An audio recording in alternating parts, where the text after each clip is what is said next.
Steve Mark, voted best sportscast in Texas by the Associated Press. All right, quiz time. Name a tennis legend whom you might think has the most national titles in the history of that sport. Billie Jean King, maybe? Chris Evert, maybe? Jimmy Connors, maybe? None of those. The American player with the most ever is a 78-year-old who plays and thinks much younger.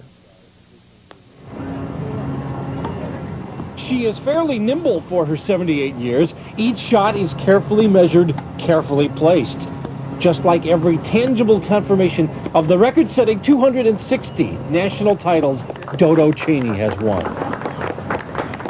Every time one wins a national title, you receive a nice little gold ball which designates that title. And I just have more gold balls than anyone else in the country, men or women. The most national titles ever. A number that increases as Dodo competes in 8 national tournaments each year. We're fairly sure the record-setting number gets larger because Dodo, competing in the 75 and over brackets, never loses. An onlooker at the Houston Racquet Club joked that playing Dodo Cheney is like playing, in comparative terms, Steffi Graf. Somebody has to lose. If it weren't for the losers, there wouldn't be a tournament, right? The latest victim at the Senior Women's Clay Court Championships, 74-year-old Lucy Detmer, herself a phenomenal story. Recently enrolled at College of the Desert in California, is the number 2 college player on that team, competing against players 55 years her junior and winning. And is also on this date no match for the legendary Dodo Cheney. She not only has all the strokes, but she has the great experience of so many years of tournaments that I always feel if she gets me out of position 1 inch, then she knows where to get me on the next shot. Seasoning has a lot to do with the relative dominance, and Dodo Cheney's experience has evolved from many forms. Dodo's mother, Mary Sutton Bundy, won Wimbledon in 1905 and 1907. Dodo never won events of that prominence, but did play at that level.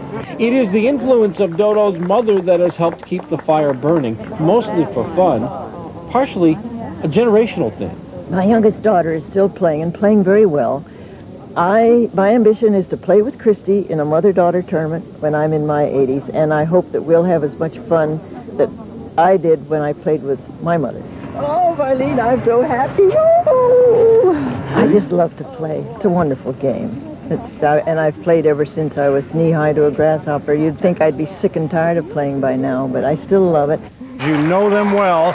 They've played exhibitions lately. They played in a senior series, but have not played in a meaningful tournament against each other since 1981, the U.S. Open, and they're playing here tonight in Houston.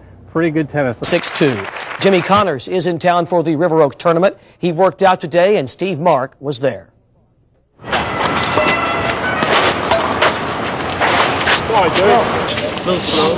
I'm 42 years old. Give me a break, for Christ's sake. Yeah, give the guy a break. 10 years ago, the tennis world was telling Jimmy Connors he was getting old. Somebody over here said I'm slow. No kidding. I mean, I'm 42 years old, and if I moved like I did when I was 21, then I'd be the ones out there trying to win the Grand Slam tournament still. But that's just the way it goes. At some point, you're just going to think that's it. Yeah, I'm going to wake up one day and it just physically hurt so bad that I can't play anymore. It doesn't matter who, my son or the guys my own age or the kids that are 20 years younger than I am. And then I will say when it's too painful, then it's time to go. Till Connors makes that clean break, Connors is straddling that competitive line between exhibitions, a senior champions series, and the so-called real tournaments, all of which Connors is approaching with somewhat of a renewed vigor. I kind of lost a little interest for a while early part of last year, so I took a little break away. Played some Champions Tour events, got rekindled my interest, and liking it a lot more now. Steve Mark, Fox 26.